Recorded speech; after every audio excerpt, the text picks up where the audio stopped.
My name is Sophia. I'm 32 years old and an art teacher at a high school in Oregon. All my life, I've believed that family is irreplaceable.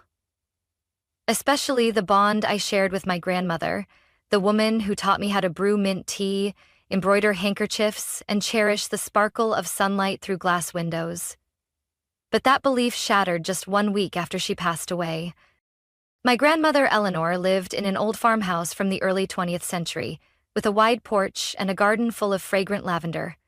She used to say, "This house will be yours, Sophia, because you're the only one who sees it with your heart." Her words felt like a whisper in the evening breeze, as I stood hesitating on the worn steps, still clutching the express-delivered envelope from the lawyer's office. The lawyer had just finished reading the will. In it, my grandmother had clearly left the house to me, but before I could even react, my mother, Carol, casually reached for the set of keys on the table, as if it was her given right. "I know you're emotional, but let's be realistic, Sophia," she said in a voice as sweet as syrup but cold as ice. "This house needs too many repairs. Your father and I just want to spare you the burden." I looked at her, then at my father, Walter, who simply lowered his head, avoiding my eyes, his hands nervously clasped together. They were talking about my grandmother's house, the place I grew up in every summer, like it was just another convenient item to be boxed away. "I don't need to be protected," I said, my voice trembling.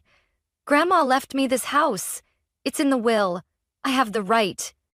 A scoff came from the corner of the room. My brother Brandon leaned against the doorway, arms crossed, not even trying to hide his mocking smile. "Soph, do you even know how high the property taxes are here? With your teacher's salary, holding on to this house is just a fantasy." The scent of lavender still lingered faintly in the air. Less than a month ago, Grandma and I were sipping tea in the back room, and she was telling me about her first love with a gentle smile. And now, I was watching my family tear apart her memory like it was a pile of clearance sale leftovers. "You can't do this," I blurted out, my voice nearly choking. "Actually," my sister Vanessa cut in, face void of any remorse, "Mom and Dad have legal authority over the estate. They have power of attorney. The transaction's already been made." I felt the blood drain from my face. "What transaction?" "We found a buyer," my mother replied quickly, adjusting her silk collar like everything was already settled. "It's a great offer, above market value. The paperwork is signed. There's nothing more to discuss." I tightened my grip on the envelope in my hand. I hadn't opened it yet, because per instructions I had to wait until after the reading of the will. It had been sent by Grandma's lawyer, and she had written clearly, "Only open after everything has been said." "Get out of my grandmother's house," I said, my voice barely above a whisper, but the whole room seemed to freeze. "Don't be dramatic, Sophia." My father spoke for the first time, his voice dry. "We're still a family." I let out a hollow laugh that echoed through the heavy silence. Families don't do this to each other. They left the house one by one, but I could see relief in their eyes. My mother was the last to leave, but she paused at the doorway, turning back to say with a cryptic tone, "We're meeting the buyer tomorrow to hand over the keys. You should come. It'll be better for you to face reality." When the door closed, I stood there in complete silence. I sank into Grandma's favorite floral armchair and slowly opened the envelope. Inside was a carefully folded piece of paper and a small brass key. "My dearest Sophia, if you're reading this, then everything has happened just as I expected. But don't worry. I've left you something they don't know about.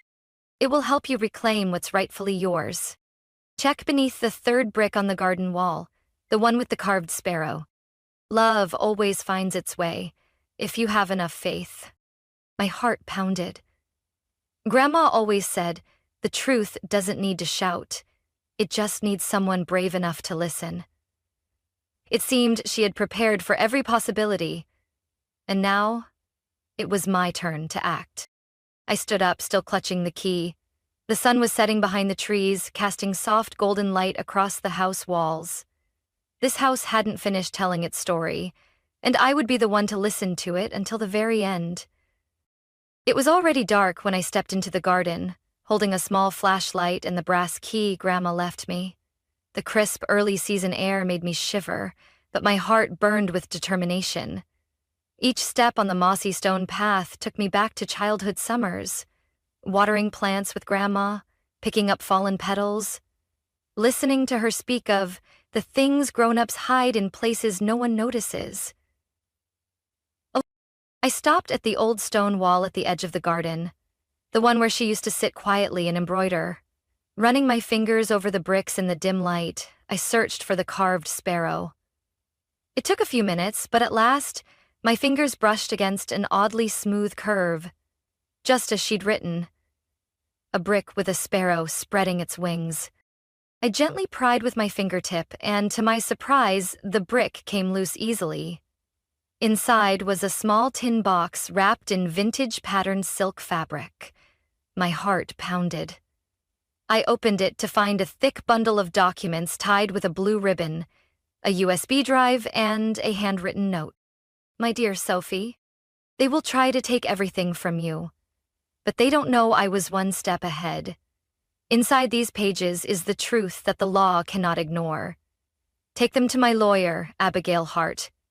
Trust no one else but her. Love you, Grandma Eleanor. Without hesitation, the next morning, I drove to Abigail's office, a small but elegant building in the heart of the city. Miss Hart was a woman in her early 40s, her brown hair neatly pinned back, and her sharp eyes looked like they could read every thought.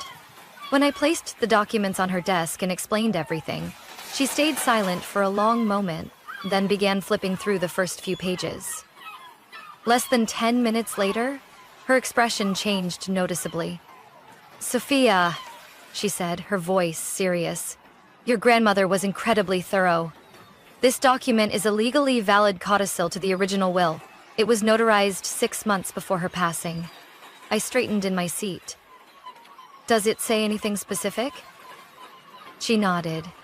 A very clear clause.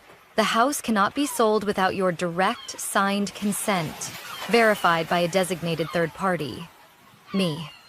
Even though your parents held power of attorney before, this clause was written to override any decision in case of a conflict of interest. I held my breath. But they said the deal was done. They gave me a copy of the sale agreement with my signature. Abigail silently flipped another page, then slid a photocopy of the contract across the desk to me. The signature at the bottom bore my name, but I instantly recognized that it wasn't my handwriting. The S was in that distinct swooping style my mother always used. I shivered. Can it be proven as forged? I asked, my voice dropping low. Absolutely, Abigail replied. If you have proof you weren't here on the date the papers were signed, this goes beyond an unauthorized sale. This is signature fraud, and the legal consequences are serious. I nodded, my hand tightening. I was in Denver that day. I have the plane ticket, hotel receipts, even social media check-in photos. I have everything. She gave a slight smile. Then we have the upper hand. Just then, my phone buzzed. A message from Vanessa. Mom knows what you're doing. Don't push yourself out of the family. I held the screen up to Abigail. She just smirked. A textbook move from someone who's scared. You should be prepared. When faced with the truth, some people react more extremely than you'd expect. We started making a plan immediately. Abigail would send a legal notice to the buyer to halt the property transfer and request a forensic analysis of the signature. I would gather all my proof of being out of town that day and keep Grandma's documents secret until Abigail confirmed my legal ownership. But I didn't expect that by late afternoon, when I returned to Grandma's house, I'd find the locks had been changed. On the oak door was a crudely taped note. No entry. Property now under buyer's management. I stood there, my hands clenched inside my coat pockets, while inside me, a quiet fire of resolve was beginning to burn. Did they really think a changed lock could erase everything Grandma left for me? I pulled out my phone and texted Abigail. They changed the locks, but I'm not backing down. Ready for the next step? I had never felt more certain this wasn't just about a house anymore. This was a wake-up call, that sometimes the people closest to you are the very ones willing to erase you from their lives if it gains them something. And I, Sophia Bennett, wasn't going to let that happen. On Monday morning, I returned to Abigail Hart's office. She was already waiting, eyes sharp with determination, as if ready for a legal battle since sunrise. "The buyer's name is Daniel Grayson," she said as I sat down. "Real estate investor from Sacramento. He wired a deposit and plans to take possession of the house in 3 days." I frowned. "Does he know I didn't sign the sale papers?" Abigail shook her head. "There's no indication he's aware, but we'll find out. I've arranged a meeting with him here this afternoon. You should be there too." At 2:30 p.m., Daniel walked in. Tall, polished, wearing a light blue shirt crisply pressed, with the calm confidence of someone used to being in control. But when his eyes met mine, that confidence wavered for a brief second. "I'm guessing you're Sophia?" he asked, taking a seat beside Ms. Hart. I nodded. "My grandmother's house. The one you're trying to buy." Abigail opened the file and slid the sale contract in front of him. "Mr. Grayson, this is the contract you signed with Sophia's family. But there's a serious issue. The signature representing the legal owner has been forged." Daniel furrowed his brow, his eyes scanning the signature. "Is it hers?" I spoke up. "That signature isn't mine. And on the day the contract was signed, I was in Denver. I have solid proof." A moment of silence passed. Daniel looked me straight in the eye, then turned to Abigail. "You're saying forged? They signed it for her?" "Not just forged," Abigail replied firmly. "They violated a notarized codicil to the will. It clearly states that the house cannot be transferred without Sophia's direct consent, verified by me. This contract is entirely void." Daniel leaned back in his chair, clearly shocked. "They told me you had agreed, that you were too busy to attend the signing." I gave a faint smile. "They also told me the house was just a burden that no one wanted to keep." Daniel paused, his gaze slowly shifted into one of suspicion. "I don't like being caught in the middle of lies. If this contract isn't valid, I want no part of it." Abigail gave a small smile. "We're not asking you to proceed with the deal.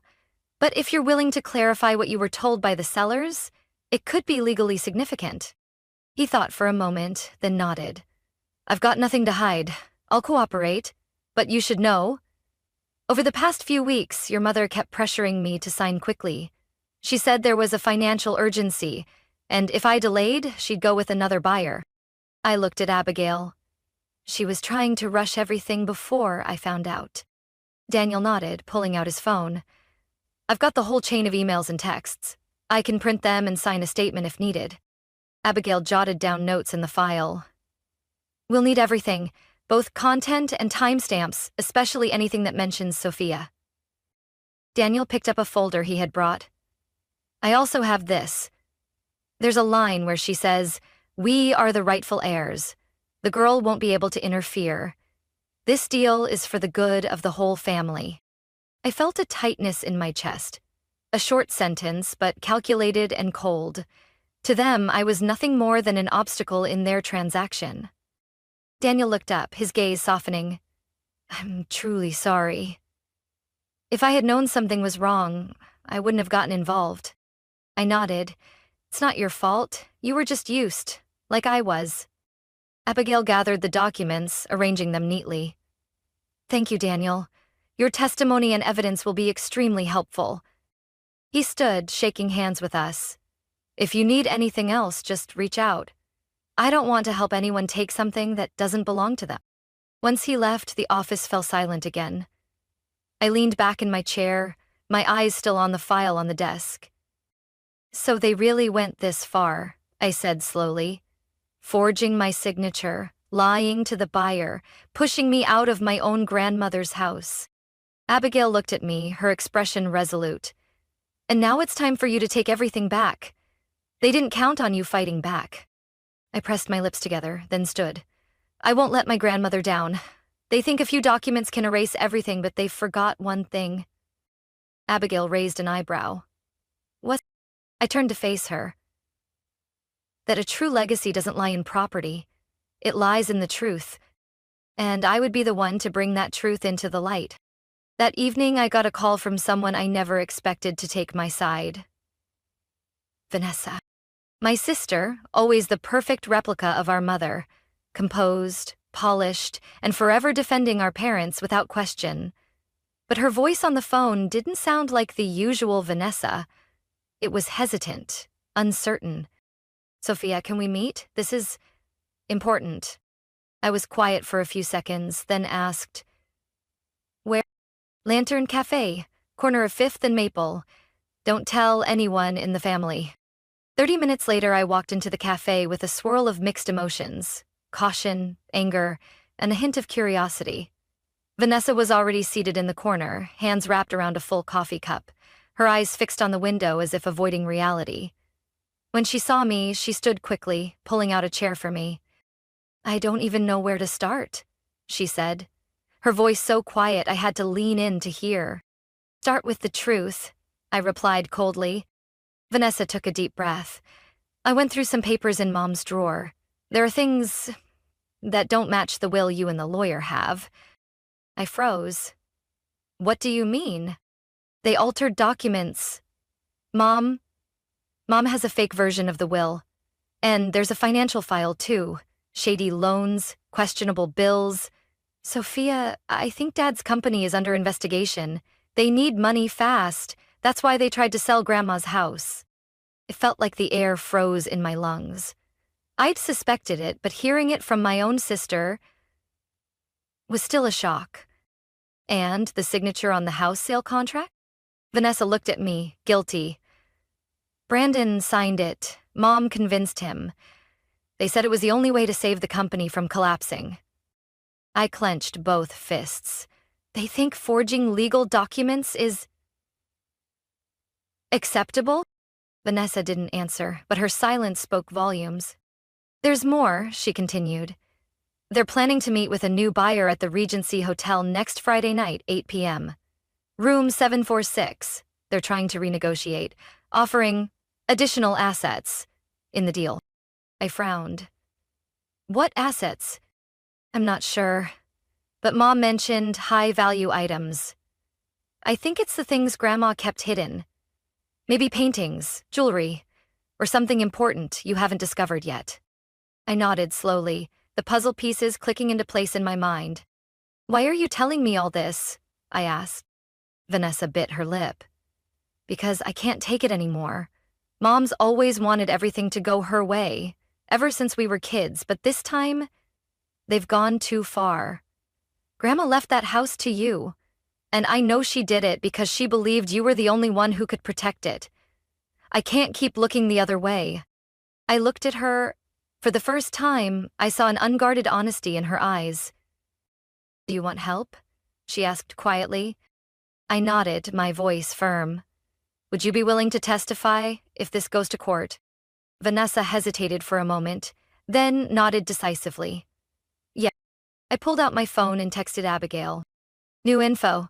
Secret meeting at Regency Hotel, room 706, 8 p.m. Friday. Bring recording equipment. Seconds later, the reply appeared. Received. Ready. I'll meet you before the meeting. I looked up at Vanessa. Thank you. Even if it's late, you made the right choice. She gave a soft, bittersweet smile. Grandma once told me, choosing what's right late is better than never at all. Maybe it's time I finally listened to her. That Friday evening, Abigail and I arrived at the Regency Hotel right on time. On the 7th floor, we rented room 705, directly next to where the secret meeting would take place. Abigail installed the recording device into the wall outlet, and I pressed my ear against the thin wall, listening as if waiting for the truth to come pouring out. My mother's voice came first, cold and calculated. We only have tonight. The auditors will go through the books on Monday. If the money isn't in the business account, they'll start digging. A man's voice followed, probably my father's. We can't let everything fall apart because of that girl. My mother exhaled sharply. Sophia won't know a thing. The buyer agreed to keep quiet if we turn over all of Eleanor's hidden valuables. I held my breath. Valuables? Behind the built-in cabinet in the library, Mom continued. Eleanor had a collection of pre-war artisan crafts, worth hundreds of thousands. I looked at Abigail. She had recorded the entire exchange, and her eyes flashed with satisfaction. "We've got what we need," she whispered. "Now we just bring it to light." I nodded, my heart pounding. My family had thrown away every moral line to hold on to something that no longer belonged to them. But they'd forgotten one thing. I was no longer the easily led little girl I used to be. I was the one Grandma trusted, and I wouldn't let her down. The voices from room 706 carried through the paper-thin wall. Each word cut through my memories of family like a blade. My mother spoke again, this time without her usual calm tone. "We can't let anyone discover the collection. If they trace the origin, it'll link back to all the old transactions. If Sophia finds them, everything falls apart." I turned to Abigail, her eyes lighting up again.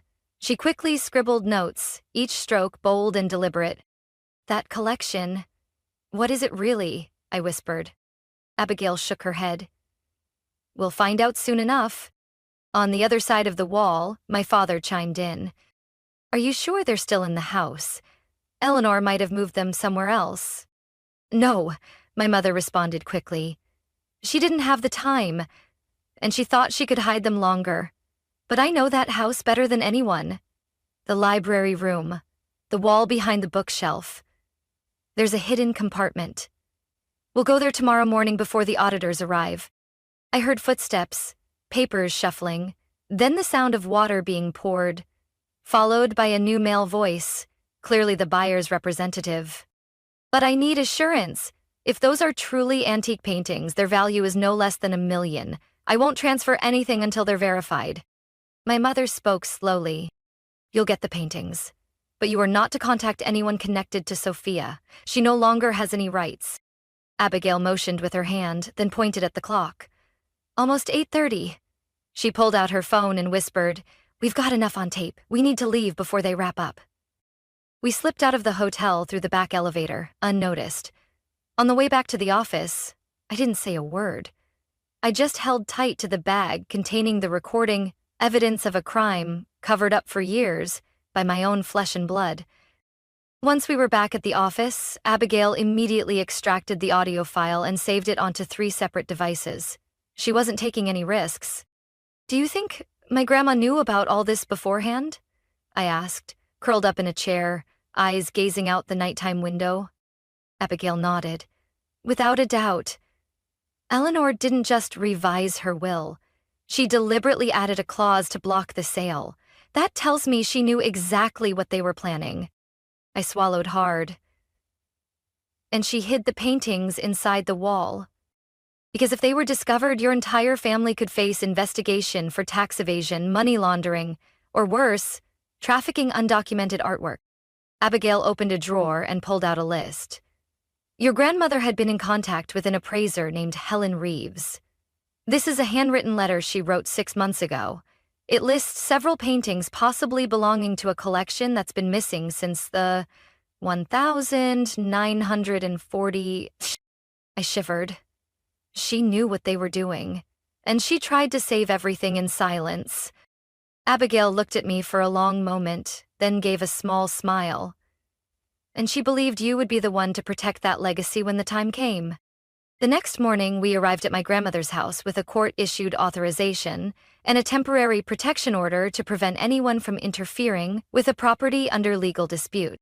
The first person we saw was my brother Brandon, standing awkwardly at the front door, a set of keys fumbling in his hand. "What are you doing here?" I asked, stepping in front of him. Brandon froze, his eyes darting from Abigail back to me. "Mom said she needed something checked in the library. I was just following instructions." "And the forged signature on the sale contract? Were you just following instructions then too?" I asked, my voice catching in my throat. Brandon bit his lip. "I'm sorry, Soph. I know I messed up. But everything was falling apart. The company, the debts were piling up. Mom said if we didn't come up with the money, there'd be an investigation. And the solution was selling off Grandma's last memory? I shook my head. You had a choice, and you picked the wrong side. Abigail stepped forward, holding out the court order. From this moment on, all activity on this property requires written approval from Sophia. Any attempt to enter, remove, or alter anything inside is a legal offense. Brandon lowered his head and handed over the keys. I took them and stepped into the house with a strange feeling. The soft scent of lavender was still there, Grandma's portrait still hung in the center of the room, but this time, I wasn't walking in as her granddaughter. I was walking in as the keeper of the truth. We headed straight for the library, where the walls were lined with antique books and muted sunlight filtered through the windows. I ran my hand along the wooden trim behind the third bookshelf, the spot my mother mentioned during the meeting. A soft click echoed. A small compartment opened behind the paneling. Abigail shone a flashlight inside. There were 4 rolled-up paintings in protective tubes, a wooden box engraved with Eleanor B., and a sealed envelope with a red wax stamp. I picked up the envelope, my fingers trembling. On the front, in my grandmother's handwriting, were the words, "For Sophia, when you're ready to face the truth." I opened it. Inside was a single note, written in her familiar script. It's not the paintings, but the story behind them that must be protected. And the truth, no matter how long it's buried, will always find the light. I looked up, my throat tight with emotion. Abigail smiled. We're going to bring that truth into the light. And I knew this was only the beginning. 3 days later, we submitted all the evidence we had gathered to the Portland City Police. Abigail personally presented the audio recording of the meeting, a copy of the forged contract, and the list of valuable paintings my grandmother had hidden. Works suspected to be linked to an illegal art trafficking network dating back to the 1990s. The lead investigator, Mr. Gregory Hale, was calm but had eyes that missed nothing. After reviewing the file and listening to the entire recording, he simply said, "There's enough here to open a criminal investigation. And if the paintings match this list, this won't just be a civil matter." That very evening, he requested we accompany him to the Arlington Hotel, where my parents were scheduled to meet the buyer for the transfer of additional assets, the hidden art collection. Abigail concealed a recording device in her coat pocket, and I had my phone already set to video mode. Vanessa came with us, clutching a folder of documents she had quietly copied from our mother's office. She was the first in our family to break the silence, and now she wanted to see it through. We stepped into the meeting room on the 14th floor just as my mother was pulling a fabric-wrapped painting from a suitcase. The unfamiliar man standing across from her, likely the collector, reached out to touch the frame but froze the moment he saw us. My mother turned around, her face going pale the instant she spotted me, Abigail, and Vanessa entering. "What is this?" she asked, voice calm but her hand tightening around her bag strap. "This," I said, raising my phone, "is the truth, and this time it's not staying hidden." My father stepped forward, trying to block me. "Sophia, you're walking into trouble. This isn't what you think." "Isn't what I think," I scoffed, then turned to the buyer. "Did you know the pieces you're planning to buy are listed as missing since 1948, according to records from the National Art Crime Database?" The man jerked his hand back. "Excuse me?" Abigail pulled out a letter of authentication from expert Helen Reeves. "The painting you're holding is one of several reported missing from the private collection of a Jewish family in France. If you accept it, you could be prosecuted for participating in an illicit transaction." Just then, police burst into the room. Inspector Hale led the team, instructing everyone to stay put, and immediately began seizing all paintings, documents, and related devices. My parents were stunned, while Vanessa stood beside me, her gaze fixed on our mother. "I used to think you did this for the family, but I was wrong. You were only trying to save your own power." My mother met her eldest daughter's eyes, her voice hardening. "I did everything for you." "No," I cut in. "You did everything to hide the truth, that this family was built on things no one dared to talk about, but today, That ends. My father dropped his hands and slowly sank into a chair, as if all strength had drained from him. Your mother didn't lie, he whispered. We made mistakes, but it was to protect the company. Our name. Inspector Hale interrupted. Mr. Bennett, we have evidence that your company used fake invoices, shipped counterfeit art to Europe, and received authentic works through furniture import routes. This is organized money laundering and doing it for the family doesn't exempt you from the law. Suddenly, the doors swung open. Brandon, my brother, entered with a tense expression. He looked at no one but me. Sophia, he said, I'm here to make a statement. Mom and Dad didn't act alone. There are other partners involved. I have documents. Abigail stepped forward to collect the stack of papers from him. I looked at Brandon, the same person who once forged my signature, and asked quietly, Why the change of heart? He sighed. Because I don't want to keep pretending. Everything Grandma did, she did for us. And me, I only ever listened to Mom. But now, I realize that silence is a form of complicity too. Inspector Hale accepted his statement and asked Brandon to stay for a full report. The art buyer left the room shortly after, leaving behind all documents and confirming his willingness to cooperate with the investigation. As police began collecting evidence, I walked over to my mother. She was still standing, arms crossed, her eyes not angry, just tired. Why you? She asked softly. I looked her in the eye. Because Grandma trusted me. Because I never saw that house as a possession. I saw it as memory. As the last proof of honesty in a family that got too comfortable hiding things. She didn't say another word. Abigail signaled for me to head out as officers began sealing the art crates. Vanessa gave my hand a light squeeze as we exited the hotel, and Brandon followed silently behind, his eyes fixed on the first signs of everything crumbling. But inside, I knew. This wasn't collapse, it was awakening, and I wasn't going to let it be silenced again. 2 months after the Arlington Hotel raid, my life changed completely. My parents, Carol and Griffin Bennett, were sentenced to 6 and 8 years in prison, respectively, after agreeing to cooperate with authorities and expose the full scope of the illegal art dealings they'd been part of. Under the direction of federal investigators, more than 10 others were arrested, including 3 major business partners of my family's furniture company. Individuals who had used wooden shipping containers as a front to smuggle art across borders for nearly a decade. Bennett & Co., once my father's pride, was now officially dissolved. The remaining legal assets after liquidation, including factories, trucks, and commercial properties, were redistributed by the court, with the majority returned to the estate of my grandmother, Eleanor Bennett. I was formally declared the sole heir to her entire personal estate, including the old house and the art collection, which had been appraised at over $3,400,000 by the insurance agency. I stood in the living room as the late afternoon sunlight streamed through the patterned glass windows, casting reflections on the freshly painted white walls. Vanessa was dusting the bookshelf, and Brandon was closing up the old wooden chest he had once planned to hide the paintings in. In the midst of all the loss, the 3 of us, who once had nothing left to hold us together, had rediscovered what my grandmother had spent her life protecting. Family isn't built on possessions, but on truth. I fixed the kitchen door, Brandon said as he passed me, his voice much softer than before. I nodded with a smile. Thanks.